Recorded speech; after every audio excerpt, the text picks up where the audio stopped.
Assalamualaikum warahmatullahi wabarakatuh. Sampurasun. Yang pertama, kita ini dari dulu menjadi bangsa wacana, apalagi perguruan tinggi. Pasti peradaban itu menjadi tema diskusi.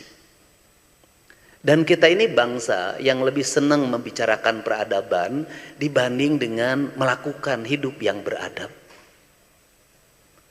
Saya keluar rumah itu jam 5, itu kebiasaan saya jadi gubernur. Kenapa? Di sepanjang jalan itu saya mencoba untuk merubah cara berpikir orang. Saya jarang pakai pengawal, paling hanya motor dampingin saya. Itu pun saya pakai karena kasihan. Kasihannya apa? Sudah ditugasin oleh pimpinannya di tempat saya. Kalau saya tidak pakai kan ditarik lagi. Kasihan kehilangan honor tambahan dari gubernur itu nanti. Maka saya selalu kalau lihat ada sampah menumpuk saya turun. Saya videokan dan saya ambil. Untuk apa? Memberikan pelajaran. Kenapa? Peradaban besar itu lahir dari hal-hal kecil.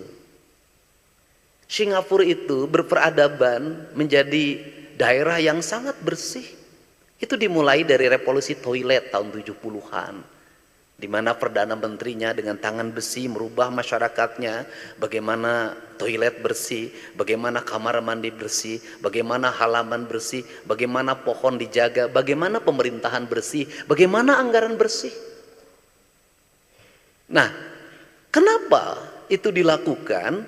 Karena wacana itu hanya akan berakhir di pembagian snack dan makan siang.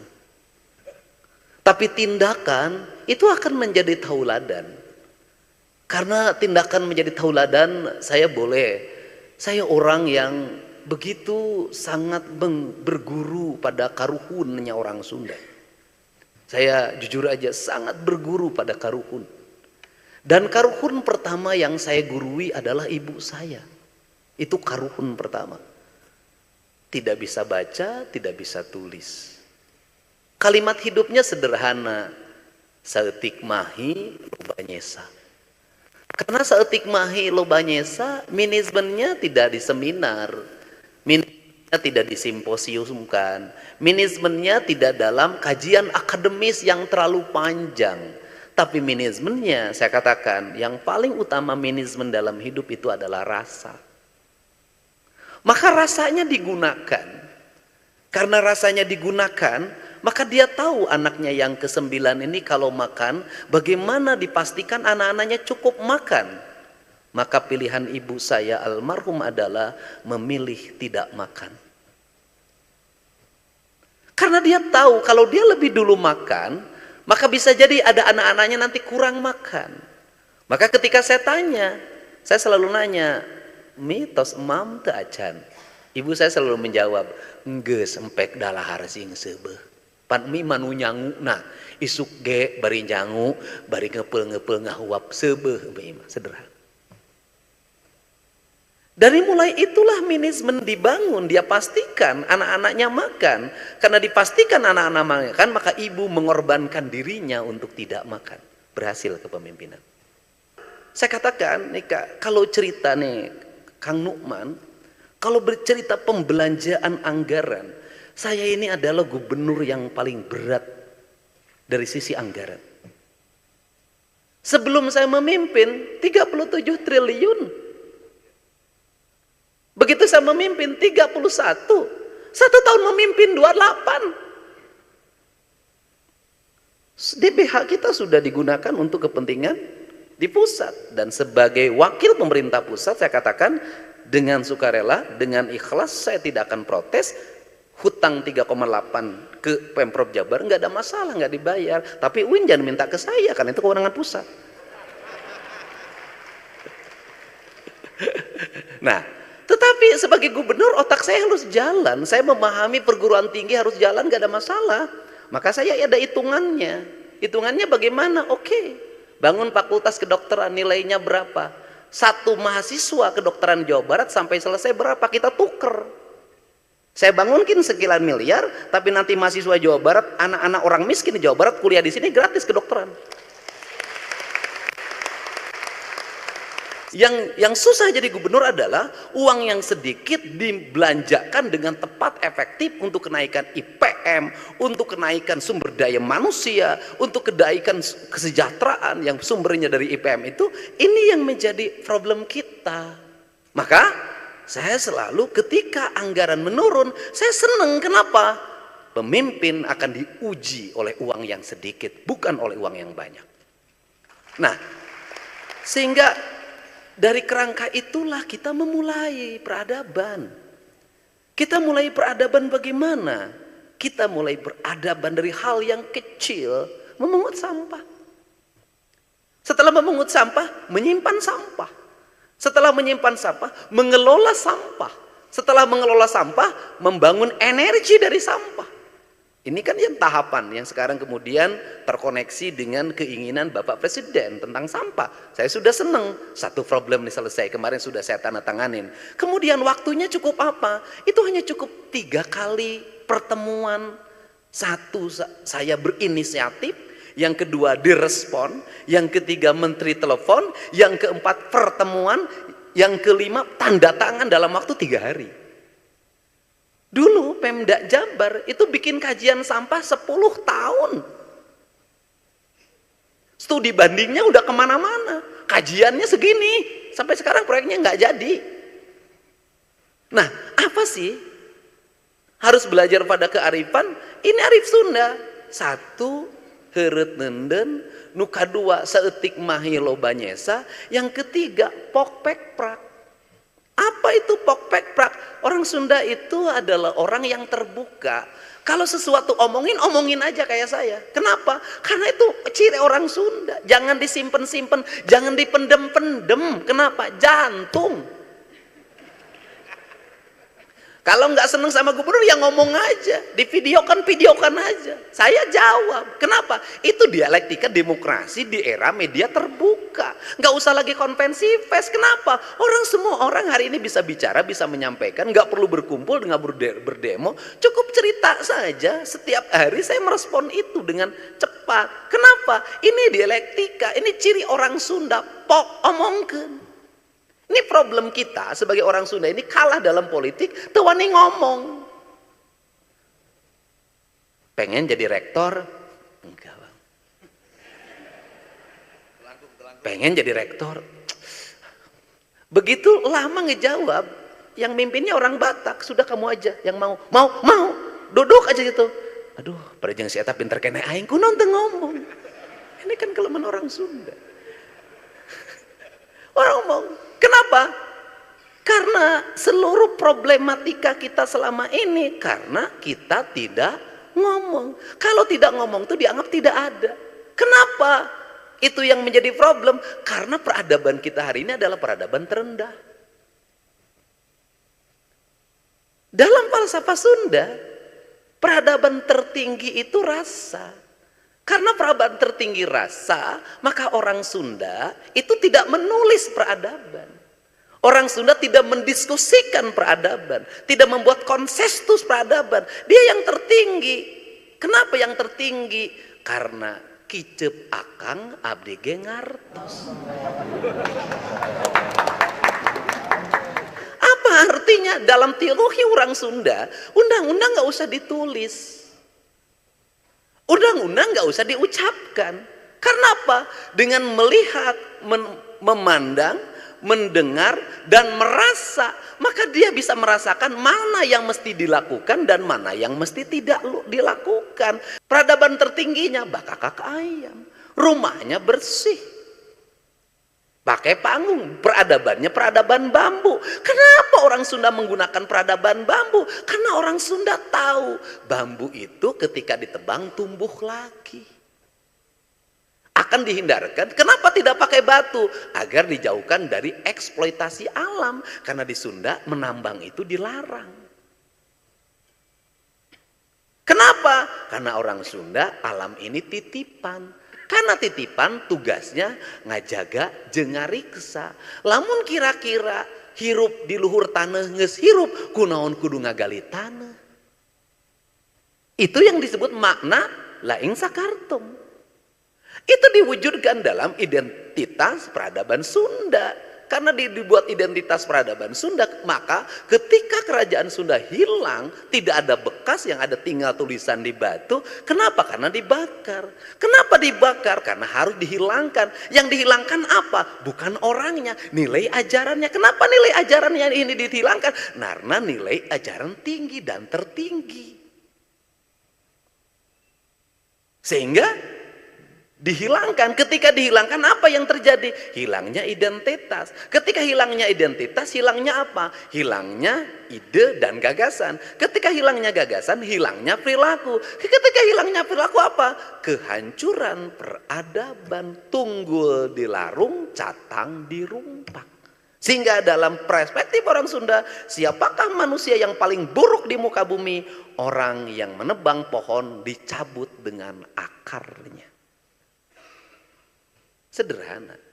Maka dia menggunakan rasa. Karena bukan rasa, sudah. Hidup beratur dan teratur dalam keteraturan. Siapa yang mengatur tata nilai keteraturan itu? Apakah orang Sunda langsung menyebut Allah? Tidak. Kenapa? Kata dia pahing, gak boleh disebut. Kenapa? Itu nu maha mulia, nu maha agung, nu maha sagalana. Temenang di elol kenyom, temenang disebut-sebut, temenang di aku-aku.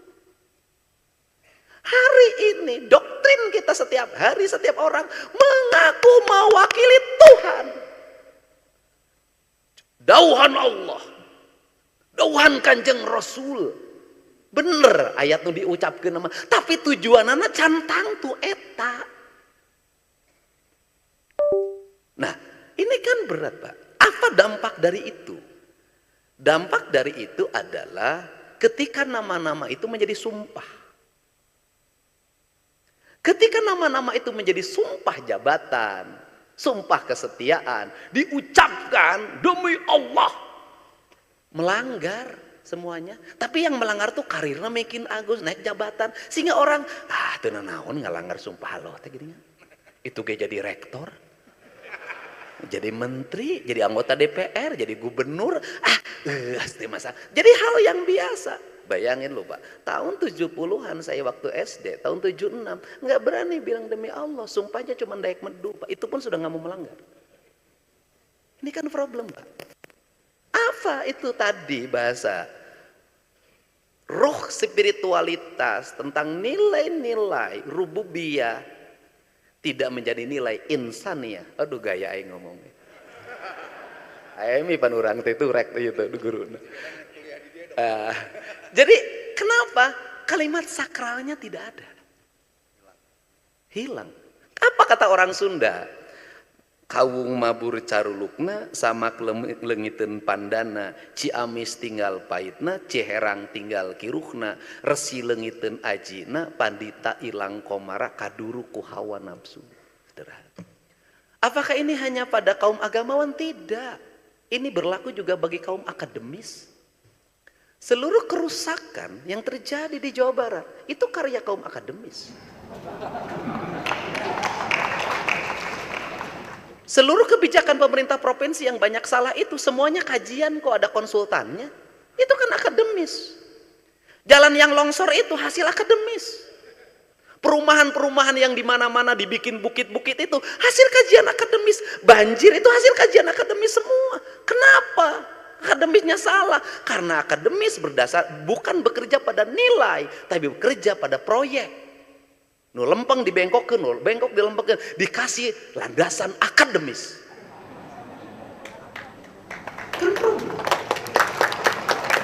Sehingga kata orang Sunda, derajat yang tertinggi bukan di pikiran, ujang di hati. Maka derajat tertinggi bisa di pikiran, di hati. Karena orang yang pakai rasa melahirkan cinta. Anak 9 bisa sekolah, ada yang jadi sarjana, yang paling bungsu jadi gubernur. Satu petak sawah tidak terjual, padahal bapak saya pensiunan prajurit kepala. Kenapa? Pakai hati. Kenapa anggaran yang beribu-ribu triliun dalam setiap tahun dipimpin oleh orang-orang profesor, dokter, orang-orang ahli, bansos salah sasaran? Kenapa? Karena semuanya tidak menggunakan rasa sebagai sendi nilai. Itu problem kita Pak. Karena ini problem kita, maka di sinilah perubahan dimulai. Saya mencoba untuk menyajikan walaupun temporer dan sulit sebenarnya. Saya mencoba untuk ini loh peradaban. Kita mulai dari sini. Kita mengarah ke sini. Kita tujuannya ke sini. Ini. Nah, kemudian apa yang menjadi titik lemah kita hari ini? Dari sisi perilaku hidup, saya mempelajari tentang orang Sunda ini, orang Jawa Barat secara umum. Apa yang membuat ketertinggalan? Yaitu perilaku. Yang apa? Perilaku yang konsumeris. Perilaku konsumeris apa? Banyak melakukan sebuah perkara yang dia tidak cukup kapasitas untuk melakukan itu. Makanya bahasa saya sederhana. Mungkin kalau lihat tayangan posting saya sederhana. Saya punya kebiasaan kalau lagi jalan di hari Sabtu Minggu, lihat janur pasti saya berhenti. Saya pasti mampir ke undangan. Jadi tamu dadakan. Ini sederhana, Pak. Saya selalu melihat makanan yang dimakan itu tidak habis. Kenapa? Karena orang desa merubah karakter dirinya, ingin bergaya prasmanan kota. Ketika hajatan, hari ini makanan tidak jadi prioritas, Pak. Yang prioritasnya adalah event organizer-nya. WO, wedding organizer-nya. Ya kalau anak rektor UIN pakai wedding gak ada masalah. Bisa pakai gedung gratis.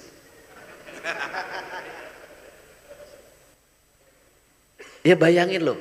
Tinggal di kampung, penghasilannya di bawah 2 juta, anaknya kawinan belum kerja, pakai wedding. Wedding, upload lebih utama. Pra-wedding, lebih menarik lagi. Pra-wedding dibuat, difoto. Ingin syar'i. Nah ini karena dia ingin menjadi pengikut Kang Maman, ingin syar'i. Ini mohon maaf ya. Bagaimana ingin syar'inya? Pas akad nikah, perempuan dan laki-lakinya dipisah. Akadnya hanya laki-lakinya saja, perempuannya tidak hadir. Saya selalu nanya, apakah ini yang akan diakadkan, ini yang dipisah ini suka bertemu? Nges babarengan apa nges tilu tahun. Sok anjang tara osok Pak. Beboncengan tara osok, malah kamari mangenong Pak terbalik. Loh. Kita ini kenapa sih hidup ini pura-pura? Saya bilang kalau di Arab, laki-laki sama perempuannya dipisah waktu akad, memang mereka belum pernah berpegangan tangan, belum pernah berpelukan, dijodohkan oleh orang tuanya, wajahnya pun dilihat sebentar ditutup lagi, ngesreuneuh sabulan, pra-wedding, akadnya dipisah. Ingin mengikuti gaya orang lain tetapi bertentangan dengan apa yang terjadi dalam setiap waktu. Itu satu. Itu pertama. Saya perhatikan lagi. Ini kan peradaban, Pak. Baju. Saya bilang, iya teh panas jang. Panas nate 30 derajat. Ari sia kunon make jas. Kan kawin, pada di kawin cenah. Pada di imam menikabdi itu menang wae. Lain urusan kawin. Urusan jas. Jas teh urang Eropa. Suhu udarana 18, 15, 5, bahkan aya nu minus. Make calanana wol ame rada haneut. Make kamejana ditalikeun tapi ka dieu.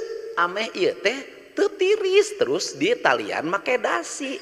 Talian make dasi teh eta teh itu teh ukuran dari etika atau adab. Make sabuk ketika makan duduk. Nah, supaya makannya terbatas, pakai dasi, terikat pada sebuah etika cara makannya bener.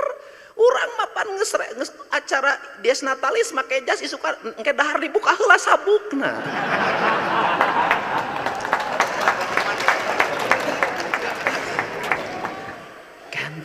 Punten Pak.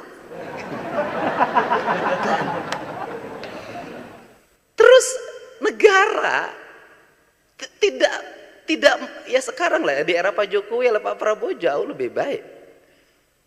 Identitas nasional, saya suka lucu. Apa itu? PSL. Apa itu PSL? Pakaian seragam lengkap. Nah itu identitas nasional. Enggak. Pangsi, cak identitas nasional. Ke saya bupati tuh melakukan itu. Sampai sekarang, kenapa? Loh, itu bukan identitas kita. Nah, kemudian anak perempuannya pakai baju gaya Eropa. Pak, ya pakai baju gaya Eropa di Inggris ngenahen. Ya kawin di Cirebon. Atau Majalengka atau di Bandung, itu jauh-jauh di Bandung. Kemudian tendanya pakai tenda plastik, Pak. Pakai tenda plastik, kursinya kursi plastik. Kemudian pakai jas, pakai dasi, perempuannya pakai baju gaya Eropa. Ya Allah. Ketidaknyamanan. Sehingga kalau saya nanya, Ari Kang Deddy loba make celana bodas, terus kadang longgar kayak meja. Kenyamanan saya dalam bekerja adalah itu. Kenapa? Itu yang membuat saya nyaman. Kenapa? Kan saya harus bergerak dalam setiap waktu. Aing kabayang gubernur di Jawa Barat ngabongkar bangunan liar, make jas jeung dasi. Nah, anu katiluna untuk apa? Babari lamun beger tinggal mangka. Terus yang berikutnya lagi, ini kan harus dibenerin. Makan. Saya tuh suka ikut makan. Jeung naon sia teh dahar ya teh? Ayam suwir cenah Pak. Cek aing teh, ya Allah. Kejona, saya tuh kata, ya naon ieu teh? Capcay cenah Pak.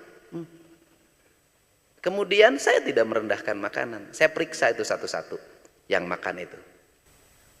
Lidahnya nggak cocok dengan lidah orang desa. Memaksakan diri pakai capcay. Orang desa mah teu wauheun. Terus persyaratan orang desa kalau makan apa? Kejo, kudu, ake. Nah, saya katakan, gimana kalau ini dirubah dan itu saya lakukan? Saya waktu nikah dengan almarhum istri saya, karena istri saya yang pertama meninggal, yang kedua pergi, Pak. Enggak, kenapa dia pergi? Karena dia ada pilihan yang jauh lebih baik dibanding saya. Sederhana. Kan gak ada masalah. Enggak ada masalah kan. Gak ada masalah kan. Manusia itu harus mencari yang lebih baik. Kalau saya dianggap tidak lebih baik, ya silahkan pilih yang lain yang lebih baik. Kan gak ada masalah. Ikhlas. Enggak terpaksa Pak. Keikhlasan saya ini berhikmah saya jadi gubernur. Enggak. Dan kemudian ketika jadi gubernur pilihan Kang Deddy apa? Insya Allah saya menduda selama 5 tahun ke depan. Kenapa harus menduda? Karena menurut saya ini jauh lebih baik dibanding saya salah pilih lagi nanti istri. Ya bukan, paling utama belum dapat izin dari anak saya yang paling kecil. Padahal yang mendekati anak saya udah banyak saya lihat. Anak saya tiap hari itu panen kado aja saya lihat. Ini dari siapa? Yang dari ini teteh ini dari siapa? Hebat. Udah gini aja selama 5 tahun yang lumayan, kamu nggak usah beli mainan. Enaknya jadi gubernur duda itu boleh memandang lebih dari 1 jam. Kalau Kang Maman itu tidak bisa. Walaupun kiai tapi belum bisa tidak punya ayat yang bisa menaklukkan istrinya.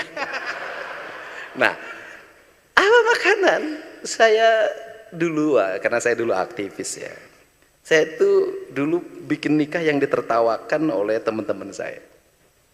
Saya katakan gini, 1, kawin saya harus punya rumah kontrakan. Yang kedua, saya harus punya kursi. Yang ketiga, saya harus punya tempat tidur sendiri walaupun itu belinya bekas di Pak Gade. Itu saya Pak. Kemudian saya ngomong pada calon mertua waktu itu, Pak, saya tidak akan nginep di rumah Bapak. Kenapa? bagi saya adalah kehormatan. Ketika saya sudah akad dengan anak bapak, saya bertanggung jawab terhadap kehidupan anak bapak dan saya tidak boleh numpang di rumah bapak. Setelah itu apalagi? Setelah itu teman-teman saya yang kira-kira punya duit saya kasih tahu. Yang kira-kira nggak punya duit nggak saya kasih tahu. Itu kan strategi, Pak. Ya, yang HMI yang senior waktu itu, yang anggota DPR, yang jadi pejabat kepala Kementerian Agama, pokoknya yang kira-kira datang itu ngamplopnya cukup.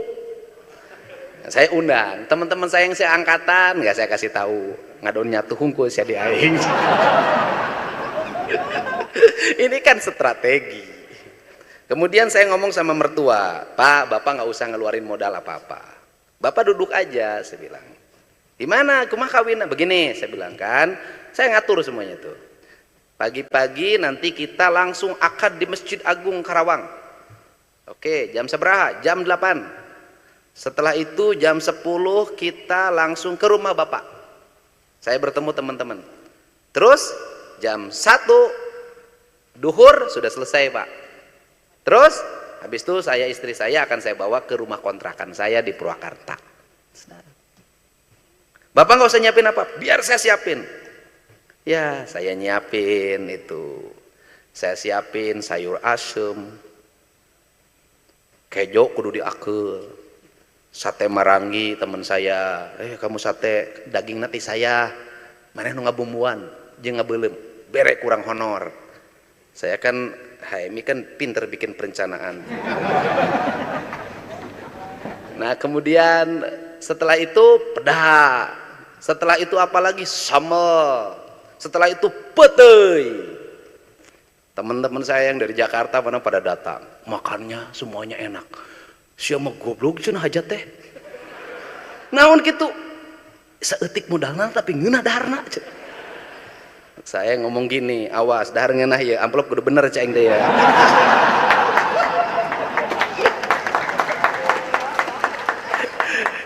Ya lumayan tuh, modal sedikit hasilnya banyak. Awas nih, mertua nggak boleh ngambil nih amplop nih. Saya bilang saya punya modal. Batu pas saya sok lempek lah, jangan itu saya beres dari situ. Alhamdulillah besoknya saya beli motor untuk modal dagang beras. Itu Pak. Jadi yang ini aja harus dirubah.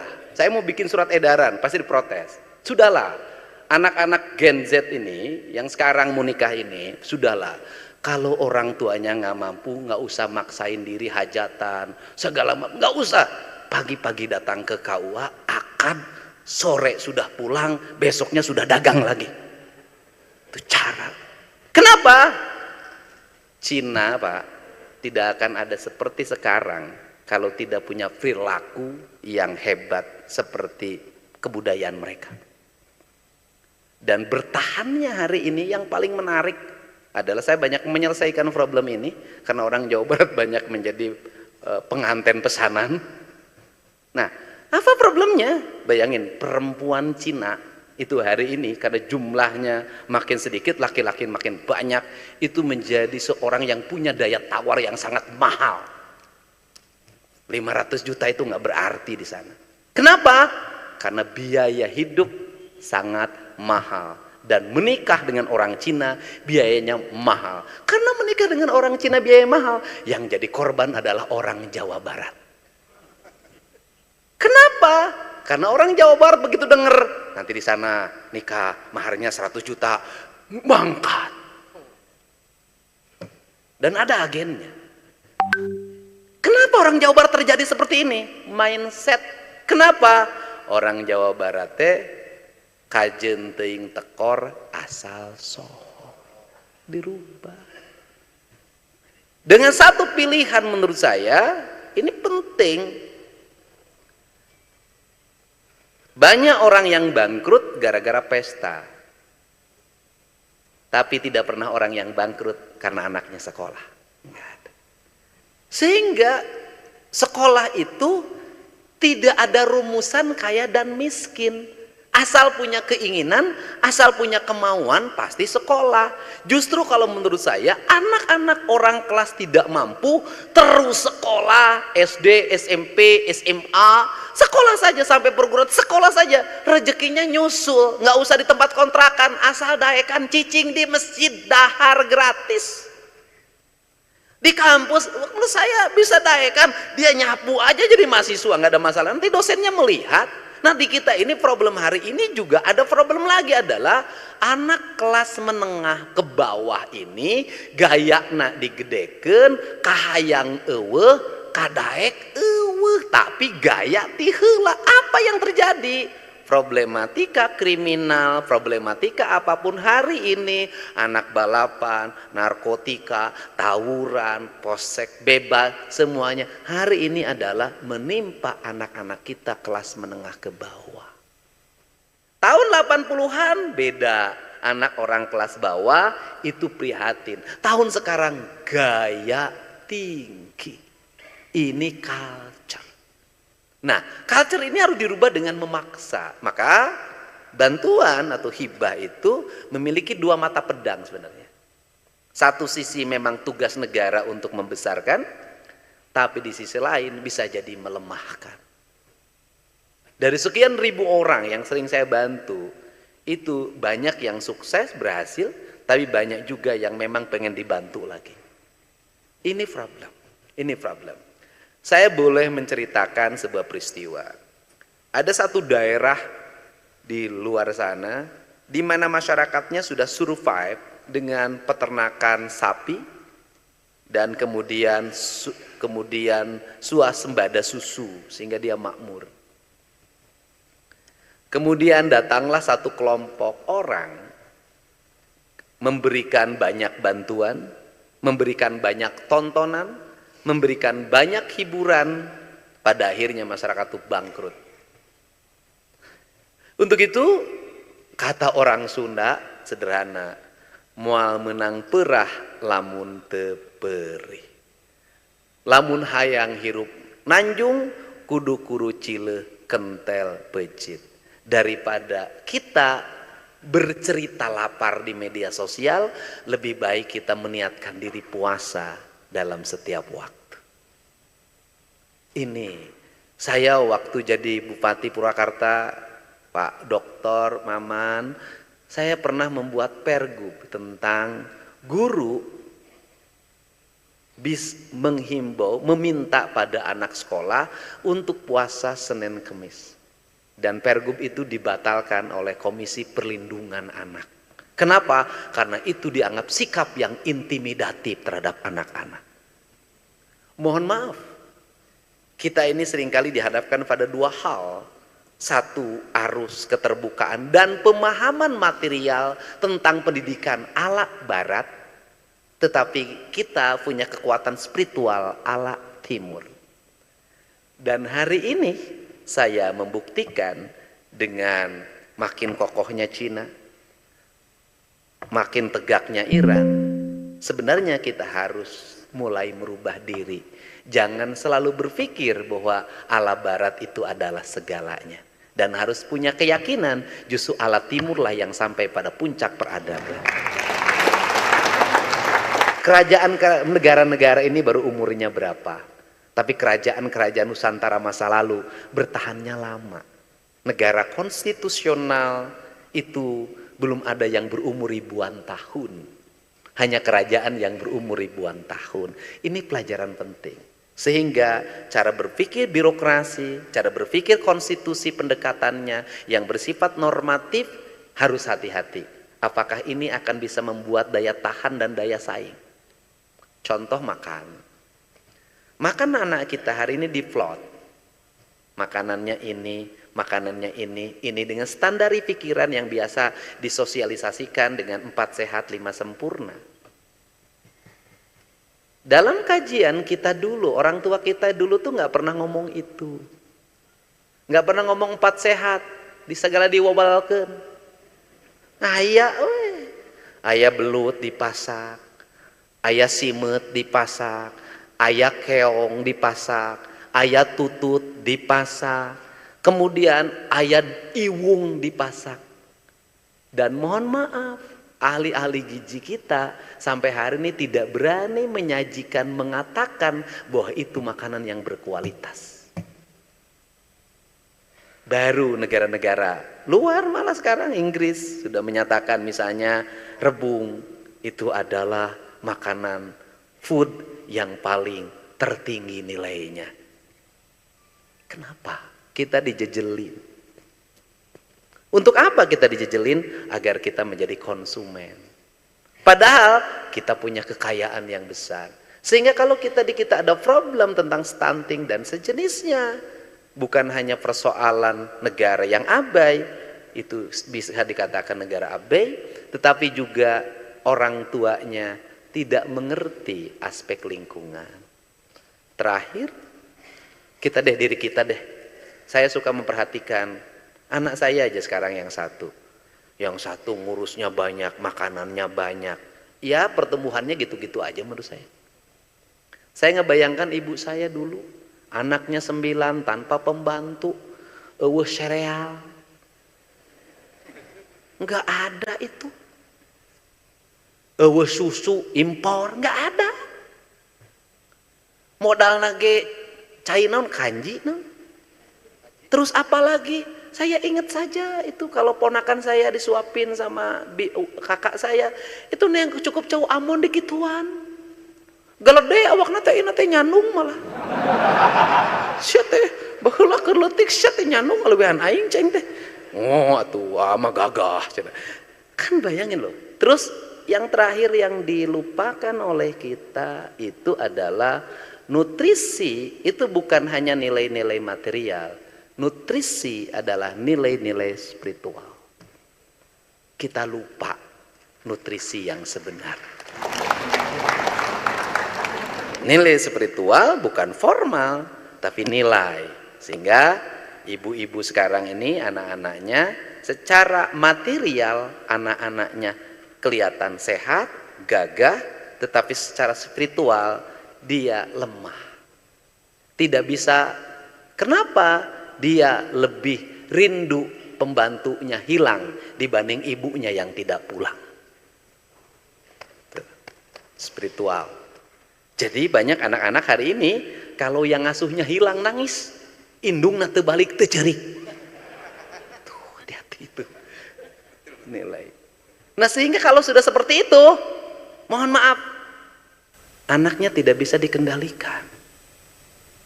Kenapa? Anak-anak bacok di jalan. Bapaknya nggak bisa lagi. Ibunya nggak bisa lagi. Hanya senjata yang bisa menghentikan. Gak bisa. Kenapa? Ikatan emosional. Spiritualitas di tingkat lokal, di tingkat RT RW harus ada pemimpin culture. Pemimpin kultural yang bukan sekolah, yang bukan SD, SMP, SMA harus ada. Anu weruh ka ilmuna apal karasana rancingas rasana legok tapak genteng kadek harus ada yang secara emosi dia terikat. Kenapa?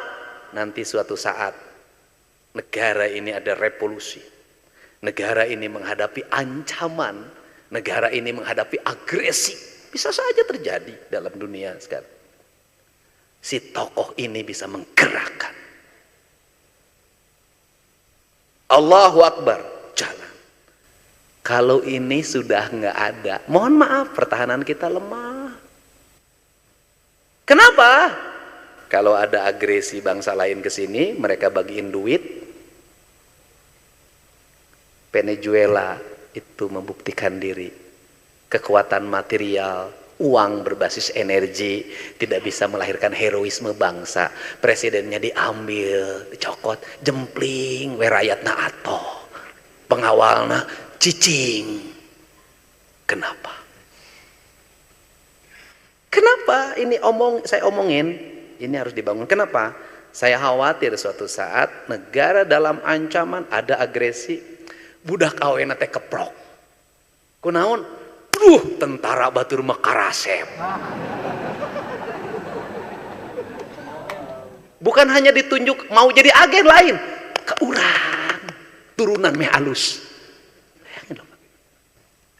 Ketika nanti tokoh kayak saya menggerakkan maat lawan, Pak, uang saku ti ditu leuwih gede. Dan ini terjadi, Pak.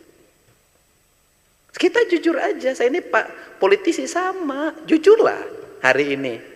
Bisa nggak partai politik suruh ngumpulin para pengikutnya yang jutaan itu tanpa diongkosin?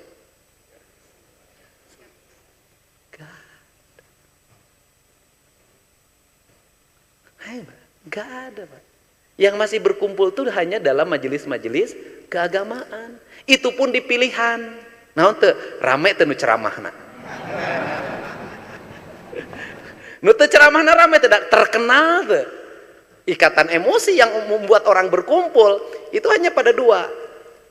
Ke kiai harismatik dan ke artis. Sok?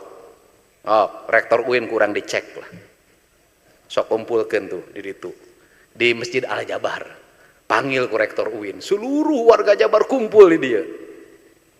Hese Pak, tadi dolakan mah balik kudu masih no sistik. Nah ini bahwa kita bahwa ada hal yang harus recovery. Negeri ini tidak boleh lepas dari kekuatan spiritualitas. Spiritualitas itu bersendikan ideologi, bersendikan histori, bersendikan sejarah, bersendikan filosofi, dan bersendikan budaya yang pada akhirnya itu kalau diakumulatifkan menggunakan teknokrasi maka akan mencapai kemajuan. Kata orang Sunda, kaluhur sirungan kahandap akar. Balik lagi pada bangunan kedokteran. Silahkan Bapak nanti bicara dengan tim Bapeda, nanti hitung-hitungannya. Karena saya adalah gubernur pengusaha. Setiap yang dikeluarkan harus ada manfaatnya bagi Jawa Barat. Gitu, oke. Selain gubernur pengusaha, juga memang saya sudah dikasih nama oleh warga KDM. Yaitu Kang Duda Merajalela. Hatur nuhun Bapak Ibu, selamat berdias Natalis. Bapak Doktor, mudah-mudahan Pak, siap Pak? Kang Uwin? Siap. APBN Pak. Hatur nuhun Pak, hatur nuhun. Wallahu muwaffiq ila aqwamit thoriq. Assalamualaikum warahmatullahi wabarakatuh.